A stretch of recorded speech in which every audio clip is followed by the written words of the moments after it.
എല്ലാവർക്കും നമസ്കാരം. കാറ്റത്തെ കിളിക്കൂട് എന്ന പരമ്പരയുടെ ആവേശം നിറഞ്ഞ് വരാനിരിക്കുന്ന വിശേഷങ്ങളിലേക്കാണ് നമ്മളിന്ന് പോകുന്നത്. വീഡിയോ ഇഷ്ടപ്പെടുവാണെങ്കിൽ ലൈക്ക് ചെയ്ത് ചാനൽ സപ്പോർട്ട് ചെയ്യാൻ മറക്കരുത്. വർഷങ്ങളായി കാണാമറയത്തിരുന്ന നികേഷിന്റെ അമ്മയെ സുധീഷും നിധിയും ചേർന്ന് കണ്ടെത്തിയിരിക്കുകയാണ്. തിരുവനന്തപുരത്ത് തന്നെ ദുരിതപൂർണമായ സാഹചര്യത്തിൽ കഴിഞ്ഞിരുന്ന ആ അമ്മയെ എല്ലാ എതിർപ്പുകളെയും അവഗണിച്ച് അവർ വീട്ടിലെത്തിക്കുന്നു. തന്റെ അമ്മ ജീവനോടെ ഉണ്ടോ എന്ന് പോലും അറിയാതിരുന്ന നികേഷിന്റെ മുന്നിലേക്ക് ആ അമ്മ കടന്നു വരുമ്പോൾ ഉണ്ടാകുന്ന നിമിഷങ്ങൾ ആരെയും കരയിക്കുന്നതാണ്. എന്നാൽ അവരുടെ ഈ മടങ്ങിവരവ് ഭാസ്കരനെ വല്ലാതെ ചൊടിപ്പിച്ചിരിക്കുകയാണ്. ഇവിടെ എന്തിനാണ് ഇങ്ങോട്ട് കൂട്ടിക്കൊണ്ടുവന്നത് എന്ന് ഭാസ്കരൻ ആക്രോശിക്കുമ്പോൾ അതിന് പിന്നിൽ വലിയൊരു രഹസ്യം ഒളിഞ്ഞിരിപ്പുണ്ട്. 19 വർഷക്കാലം സ്വന്തം മകനെ കാണാൻ വരാതിരിക്കാൻ ആ അമ്മയെ പ്രേരിപ്പിച്ച സാഹചര്യവും വരും ഭാഗങ്ങളിൽ വെളിപ്പെടാൻ പോവുകയാണ്. അങ്ങനെ കണ്ണുനീരും സ്നേഹവും ഒപ്പം ദുരൂഹതകളും നിറഞ്ഞ കാറ്റത്തെ കിളിക്കൂടിന്റെ വരാനിരിക്കുന്ന എപ്പിസോഡുകളിലെ പ്രധാന കാഴ്ചകൾ നമുക്ക് വിശദമായി കാണാം.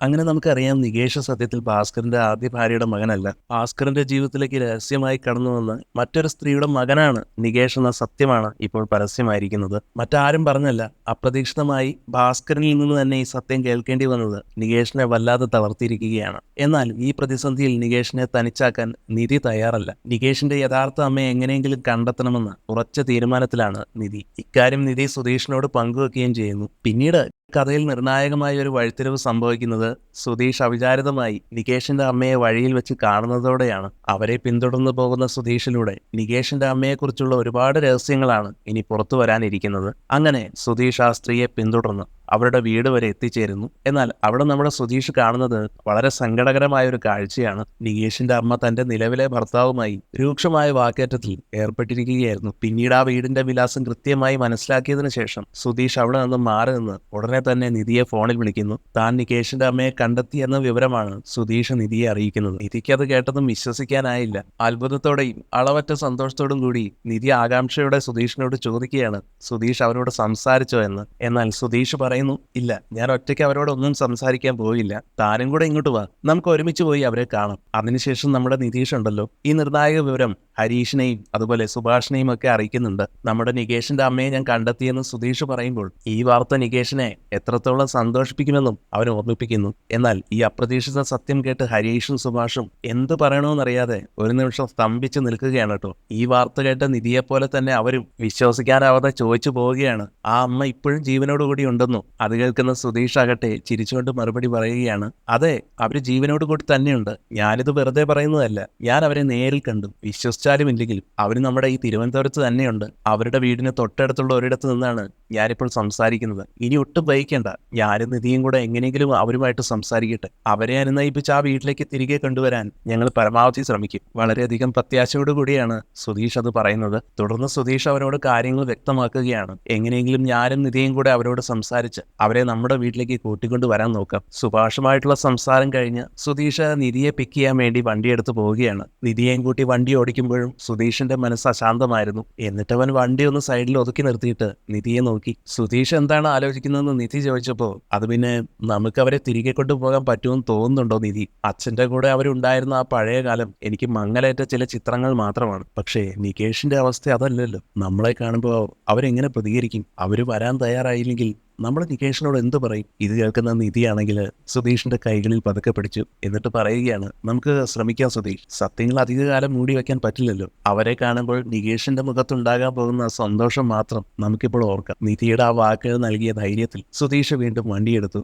വീടിന്റെ മുറ്റത്തെത്തുമ്പോൾ കാണുന്നത് വളരെ സങ്കടകരമായ കാഴ്ചയായിരുന്നു. നികേഷിന്റെ അമ്മയും ഭർത്താവും തമ്മിൽ വലിയ വഴക്കിലായിരുന്നു. സുധീഷും നിധിയും ആ വീടിന്റെ മുറ്റത്തേക്ക് കാലെടുത്ത് വെച്ചപ്പോഴേക്കും അകത്തു നിന്നും ഒരാൾ ബാഗുമായി ദേഷ്യപ്പെട്ട് പുറത്തേക്ക് ഇറങ്ങി വന്നു. അത് നികേഷിന്റെ അമ്മയുടെ ഭർത്താവായിരുന്നു. കരഞ്ഞുകൊണ്ട് പിന്നാലെ വന്ന ആ സ്ത്രീയെ അയാൾ ദയയില്ലാതെ തള്ളി മാറ്റി. ഇനി എനിക്ക് നിന്നെ നോക്കാൻ പറ്റില്ലെന്നും എങ്ങോട്ടെങ്കിലും പൊക്കോളാനും ആക്രോശിച്ചുകൊണ്ട് അയാൾ സുധീഷിനെയും നിധിയെയും ഒന്ന് രൂക്ഷമായി നോക്കി അവിടെ നിന്നും വേഗത്തിൽ നടന്നുപോയി. ആ പാവം സ്ത്രീയാണെങ്കിൽ തകർന്നുപോയി. അവര് മുറ്റത്തെ ആ കല്ലിരുന്ന് പൊട്ടിക്കരയുകയാണ്. ഇനി തനിക്ക് ആരുമില്ലെന്ന് തോന്നലിൽ തല താഴ്ത്തിയിരിക്കുന്ന അവരുടെ അടുത്തേക്ക് നിധി പതുക്കെ നടന്നു ചെന്നു. അമ്മയെന്ന് നിധി വളരെ സ്നേഹത്തോടെ വിളിച്ചപ്പോൾ പെട്ടെന്ന് അവർ ആ വിളി കേട്ട് തലയുയർത്തി. അപരിചിതരായ രണ്ടുപേരെ കണ്ട് അവർക്ക് അത്ഭുതവും ഒപ്പം ഭയവും തോന്നി. അവർ വേഗത്തിൽ എഴുന്നേറ്റ് കണ്ണീര് തുടച്ചു. ആരാണ് നിങ്ങൾ? ആരാണ്? എന്തിനാണ് ഇങ്ങോട്ട് വന്നത്? ഇത് കേൾക്കുന്നതും സുധീഷ് മുന്നോട്ട് വന്ന് അവരെ സമാധാനിപ്പിക്കാൻ ശ്രമിക്കുകയാണ്. അമ്മ പേടിക്കണ്ട, ഞങ്ങൾ ഉപദ്രവിക്കാനൊന്നും വന്നതല്ല. അമ്മയെ തിരക്കി തന്നെ വന്നതാണ്. എന്നെ തിരക്കിയോ? എന്തിനാ അങ്ങനെ അവർ സംശയത്തോടെ ചോദിച്ചപ്പോൾ നിധി തന്റെ കയ്യിലുണ്ടായിരുന്ന ഫോൺ തുറന്നു. അതില് നികേഷിന്റെ ഫോട്ടോ തെളിഞ്ഞു തന്നു. അമ്മേ, ഇത് നോക്കൂ, ഈ പയ്യനെ അമ്മയ്ക്ക് അറിയാമോ? ആ ഫോട്ടോയിലേക്ക് നോക്കിയതും ആ സ്ത്രീയുടെ മുഖത്ത് ഒരു നിമിഷം പല ഭാവങ്ങൾ മിന്നി മറഞ്ഞു. പക്ഷെ അവർ പെട്ടെന്ന് മുഖം തിരിച്ചു. എന്നിട്ട് പറയുന്നു, എനിക്കറിയില്ല, ഈ പയ്യനെ എനിക്കറിയില്ല. നിങ്ങൾ ആള് മാറി വന്നതാവും. ദയവ് ചെയ്ത് ഇവിടെ നിന്ന് പോകണം. ഏതായാലും അവർ നുണ പറയുകയാണെന്ന് നമ്മുടെ സുധീഷിന് മനസ്സിലായി. അവൻ നിധിയെ നോക്കി ഒന്ന് കണ്ണടച്ച് കാണിച്ചു. തുടർന്ന് നിധി ആ അമ്മയുടെ കണ്ണുകളിലേക്ക് നോക്കി ചോദിക്കുകയാണ്, അമ്മേ, സ്വന്തം ജോരയെ കാണാൻ ഈ ദൂരമൊക്കെ ഒരു തടസ്സമാണോ? നികേഷ് അമ്മയുടെ മകനല്ലേ? ഒരു വട്ടമെങ്കിലും അവനെ ഒന്ന് കാണണമെന്ന് അമ്മയ്ക്ക് തോന്നിയിട്ടില്ലേ എന്ന് സുധീഷും പറയുകയാണ്. അമ്മ ജീവനോടെ ഉണ്ടോ എന്ന് പോലും ഞങ്ങൾക്കറിയില്ലായിരുന്നു. നികേഷിന്റെയും ഞങ്ങളുടെയും അമ്മമാർ രണ്ടാണെന്ന് അറിഞ്ഞ ആ നിമിഷം മുതൽ അവന്റെ ഉള്ളിലെ നോവ് തുടങ്ങിയിരുന്നു. എന്റെ അമ്മ എവിടെയാകും എന്ന ചോദ്യം ഓരോ ദിവസം അവൻ ചോദിച്ചുകൊണ്ടേയിരുന്നു. ഏതായാലും സുധീഷിൽ നിന്നും നിധിയിൽ നിന്നും ഈ കാര്യങ്ങളെല്ലാം അറിഞ്ഞപ്പോൾ, താൻ ഉപേക്ഷിച്ചു പോന്ന അതേ തറവാട്ടിൽ നിന്നും നികേഷ് അമ്മയെ കാത്തിരിക്കുന്നുണ്ടെന്ന് അറിഞ്ഞപ്പോൾ ആ അമ്മയുടെ ഉള്ളൊന്ന് പിടഞ്ഞു. അതൊക്കെ വലിയ കഥകളാണ് മക്കളെ എന്ന് പറഞ്ഞ് അവർ ഒഴിഞ്ഞു മാറാൻ ശ്രമിച്ചെങ്കിലും നിധി വിട്ടില്ല.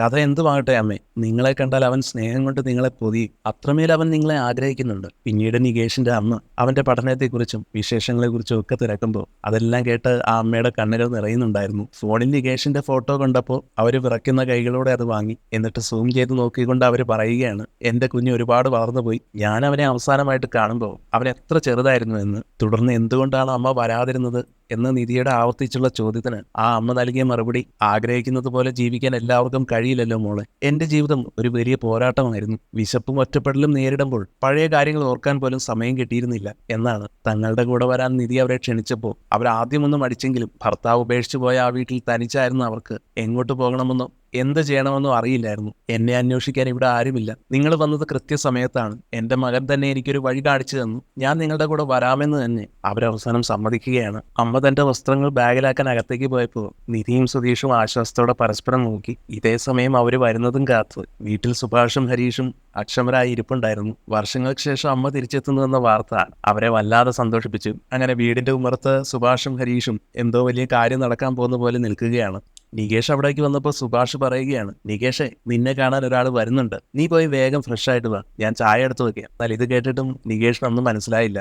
ആരാ വരുന്നത്? ഇത്ര വലിയ കാര്യമായിട്ട് പറയാൻ എന്തിരിക്കുന്നു എന്നൊക്കെ അവൻ സംശയത്തോടെ ചോദിച്ചെങ്കിലും സുഭാഷ് ഒന്നും വിട്ടു പറഞ്ഞില്ല. നികേഷ് ആകട്ടെ ആലോചിച്ചുകൊണ്ട് അകത്തേക്ക് പോയി. അതേസമയം നിധിയും സുധീഷും നികേഷിന്റെ അമ്മയുമായി കാറിൽ വരികയായിരുന്നു. നിധിക്ക് ആ അമ്മയുടെ മകനെ മാറ്റണമായിരുന്നു. അതുകൊണ്ട് തന്നെ നിധി, അമ്മേ, ഒരുപാട് വർഷങ്ങളായില്ലേ അമ്മ പോയിട്ട്? ഇത്രയും കാലം ഒരു വട്ടമെങ്കിലും മകനെ കാണണമെന്ന് തോന്നിയില്ലേ? അമ്മ ഇവിടെ തന്നെ ഉണ്ടായിരുന്നല്ലോ എന്നൊക്കെ ചോദിച്ചപ്പോൾ ആ അമ്മ നെടുവീർപ്പിട്ടു. എന്നിട്ട് പറയുകയാണ്, മോളെ, എന്റെ സാഹചര്യം അതായിരുന്നു. പറഞ്ഞാൽ നിങ്ങൾക്ക് മനസ്സിലാവില്ല. തുടർന്ന് അവര് തന്റെ നാട് ഗുജറാത്താണെന്നും കേരളത്തിൽ വന്നിട്ട് 19 വർഷമായെന്നും എല്ലാം പറഞ്ഞു. സുധീഷ് ചോദിക്കുകയാണ്, അച്ഛനുമായിട്ട് വഴക്കിട്ടാണോ അമ്മ പോയത്? എന്നെ ഓർമ്മയുണ്ടോ എന്നൊക്കെ. അവര് പറയുന്നത്, വഴക്കൊന്നും ഉണ്ടായിരുന്നില്ല, നിന്നെ എനിക്ക് ഓർമ്മയുണ്ട്. ഭാസ്കരേട്ടന്റെ രണ്ടാമത്തെ മകനല്ലേന്നു. നികേഷിന് 2 വയസ്സുള്ളപ്പോഴാണ് താൻ പോയതെന്നും അവൻ അവിടെ സുരക്ഷിതനായിരിക്കുമെന്ന് തനിക്ക് ഉറപ്പുണ്ടായിരുന്നെന്നും അവര് കൂട്ടിച്ചേർത്തു. എന്നിട്ടും അവർ പല ചോദ്യങ്ങളിൽ നിന്ന് ഒഴിഞ്ഞു മാറുന്നത് നമ്മുടെ നിധി ശ്രദ്ധിക്കുന്നുണ്ടായിരുന്നു. ഭാസ്കരൻ ഇവിടെ വീടിന് പുറത്ത് പാട്ട് കേട്ടുകൊണ്ടിരിക്കുകയാണ്. ആ സമയത്ത് നികേഷ് പുറത്തേക്ക് വന്നിട്ട് ചോദിക്കുകയാണ്, അല്ല, നിങ്ങളെല്ലാവരും എന്താ ഇങ്ങനെ നോക്കി നിൽക്കുന്നത്?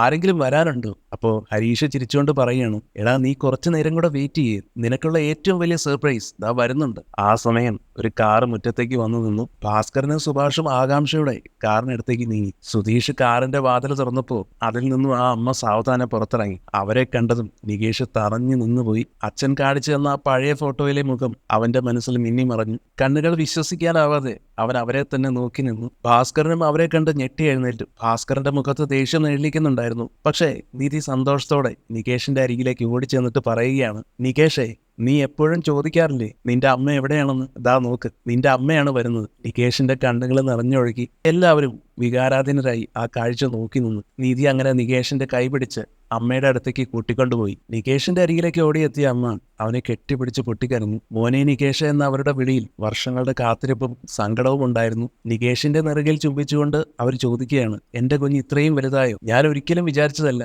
നിന്നെ ഇനി കാണാൻ പറ്റുമെന്ന്. ഏതായാലും ഈ വൈകാരിക നിമിഷത്തിനിടയിലാണ് ഭാസ്കരൻ ദേഷ്യത്തോടെ അവിടേക്ക് വന്നത്. കയ്യിലിരുന്ന സാധനങ്ങൾ വലിച്ചെറിഞ്ഞുകൊണ്ട് അദ്ദേഹം അലറി, ആരാടാ ഇവിടെ ഇങ്ങോട്ട് കൂട്ടിക്കൊണ്ടു വന്നത്? എന്തിനാടി നീ ഇപ്പൊ ഇങ്ങോട്ട് വന്നത്? ഭാസ്കരന്റെ ഈ രൂപം കണ്ട് നികേഷിന്റെ അമ്മയാണെങ്കിൽ ഭയത്തോടെ നികേഷിന്റെ കയ്യിൽ മുറുകെ പിടിച്ചു. സുധീഷും സുഭാഷും കൂടിയിട്ട് അച്ഛനെ ശാന്തനാക്കാൻ ശ്രമിച്ചെങ്കിലും അദ്ദേഹം അടങ്ങിയില്ല. സന്തോഷിക്കാൻ ഇവിടെ ഒന്നും നടന്നിട്ടില്ല. നിനക്ക് ഇവിടെ ശരിക്കും അറിയില്ല. ഇവിടെ വീട്ടിൽ കയറ്റിയതിന് നിങ്ങളൊക്കെ അനുഭവിക്കുമെന്ന് ശപിച്ച് ഭാസ്കരൻ അവിടെ നിന്ന് ദേഷ്യത്തോടെ ഇറങ്ങിപ്പോവുകയാണ് ചെയ്യുന്നത്. അച്ഛന്റെ ദേഷ്യത്തിന് മുന്നിൽ തന്റെ അമ്മ പതറുന്നത് കണ്ടപ്പോൾ നികേഷ് അവരുടെ കൈ വിട്ടില്ല. ഇത്രയും കാലം എവിടെയായിരുന്നു എന്ന ചോദ്യത്തേക്കാൾ ഇനി എങ്ങും പോകരുത് എന്ന വാശിയായിരുന്നു അവന്റെ ആ പിടിയിലുണ്ടായിരുന്നത്. ഇത്രയും കാലം സ്വപ്നം കണ്ട ആ നിമിഷം ഇതാ മുന്നിൽ. തന്റെ അമ്മ ആ കൈകൾ കോർത്തു പിടിച്ചപ്പോൾ നികേഷിന് ഒരു കാര്യം ഉറപ്പായി. ഇനി ഇതിനിടയിൽ ആര് വന്നാലും താൻ തളരില്ല. ലോകത്തെ മുഴുവൻ നേരിടേണ്ടി വന്നാലും ഈ അമ്മയെ താൻ സംരക്ഷിക്കും. എന്തായാലും ഭാസ്കരൻ പോയതോടെ എല്ലാവരും ആശ്വസിക്കുന്നു. അമ്മ വിഷമിക്കേണ്ട, അച്ഛന്റെ സ്വഭാവം അറിയാമല്ലോ. നീ അമ്മയെയും കൂട്ടി അകത്തേക്ക് പോകാൻ സുധീഷ് പറഞ്ഞപ്പോ നികേഷിന്റെ കണ്ണുകൾ സന്തോഷം കൊണ്ട് തിളങ്ങുന്നുണ്ടായിരുന്നു. അവൻ അമ്മയുടെ കയ്യിൽ പിടിച്ച് മെല്ലെ പറഞ്ഞു, അമ്മേ വാ.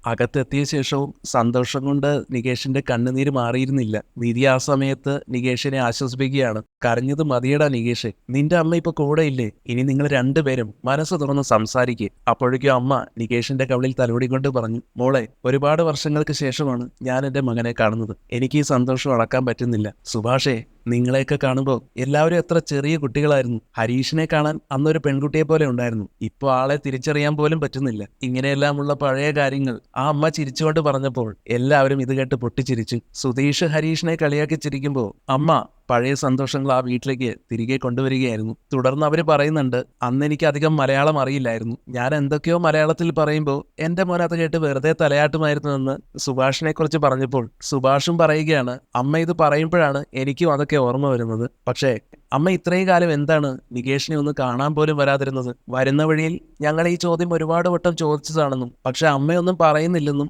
സുധീഷും കൂട്ടിച്ചേർത്തു. അമ്മയ്ക്ക് നമ്മുടെ വീട് അറിയാമായിരുന്നല്ലോ, എന്നിട്ടും എന്തിനാണ് ഞങ്ങളെ വിട്ടുപോയത്? അച്ഛനോട് ചോദിച്ചാൽ ഒന്നും പറയില്ല. നാട്ടുകാരാണെങ്കിൽ ഓരോന്ന് പറഞ്ഞുണ്ടാക്കും. ഇതിലേതാ സത്യമെന്ന് പോലും ഞങ്ങൾക്ക് അറിയില്ലായിരുന്നു. സുഭാഷിന്റെ ഈ ചോദ്യങ്ങൾ കേൾക്കുമ്പോൾ ആ അമ്മയുടെ മുഖം വാടുന്നത് നിധി ശ്രദ്ധിച്ചു. ഒരുപക്ഷെ ആ പഴയ മുറിവുകൾ വീണ്ടും തുറക്കാൻ അവരാഗ്രഹിക്കുന്നുണ്ടാകില്ല. എങ്കിലും തങ്ങളുടെ ജീവിതത്തിലെ ഏറ്റവും വലിയ രഹസ്യം എന്താണെന്നറിയാൻ ആ മക്കൾ അത്രമേൽ ആഗ്രഹിക്കുന്നുണ്ടായിരുന്നു. ഇത്രയും വർഷം അമ്മ ഈ നാട്ടിൽ തന്നെ ഉണ്ടായിരുന്നു എന്ന് സുഭാഷ് അത്ഭുതത്തോടെ ചോദിച്ചപ്പോൾ അവരത് ശരിവെച്ചപ്പോൾ വീണ്ടും ചോദ്യം ഉയർന്നു. എന്നിട്ടും എന്തിനാ അമ്മ നികേഷിനെ ഒന്ന് കാണാൻ പോലും വരാത്തത്? അമ്മയും നികേഷും ഒന്നും ഇടാതെ പരസ്പരം നോക്കി നിൽക്കുകയായിരുന്നു. ഏതായാലും അവരത് പറയാതെ വിഷമിച്ച് നിൽക്കുന്ന കണ്ടപ്പോൾ ഹരീഷിന് തോന്നുകയാണ്, അവരിവിടെ തന്നെ ഉണ്ടായിരുന്നിട്ടും വരാതിരുന്നത് സ്നേഹക്കുറവ് കൊണ്ടല്ല, മറിച്ച് മറ്റെന്തോ വലിയ പേടി കൊണ്ടായിരിക്കണം. ആ പേടി മറ്റാരുമല്ല, ഇവരെ കാണുമ്പോൾ ദേഷ്യപ്പെട്ടു വരുന്ന അച്ഛൻ തന്നെയായിരിക്കുമെന്ന് എല്ലാവർക്കും ഒരുപോലെ തോന്നി. അങ്ങേരതിന് സമ്മതിച്ചു കാണില്ലെന്ന് ഹരീഷ് പറഞ്ഞപ്പോ സുധീഷും അതിന് തലയാട്ടി. നികേഷ് വീണ്ടും കരയുന്ന കണ്ടപ്പോ ആ അമ്മ അവനെ തലോടി ആശ്വസിപ്പിച്ചു. മോനെ, നീ ഇനി കരയണ്ട, ഞാൻ വന്നില്ലേ, നിന്നെ ഇവരെല്ലാവരും നന്നായി നോക്കുമെന്നു എനിക്ക് ഉറപ്പായിരുന്നു. ആ വിശ്വാസത്തിലാണ് അന്ന് ഞാൻ പോയത്. അമ്മയുടെ ആ വാക്കുകൾ കേട്ടപ്പോൾ സുഭാഷിനും സുധീഷിനും ഹരീഷിനും നിധിക്കുമൊക്കെ വലിയൊരു ആശ്വാസം തോന്നി. തങ്ങൾ നികേഷിനെ സ്വന്തം സഹോദരനായി കണ്ടത് അമ്മ അറിഞ്ഞിരുന്നു എന്ന സത്യം അവരെ വല്ലാതെ സന്തോഷിപ്പിച്ചു. അങ്ങനെ ആകാശത്തെ കാർമേഘങ്ങൾ മാറുന്നത് പോലെ ആ വീട്ടിലെ സങ്കടങ്ങളും ഓരോന്നായി മാറി തുടങ്ങി.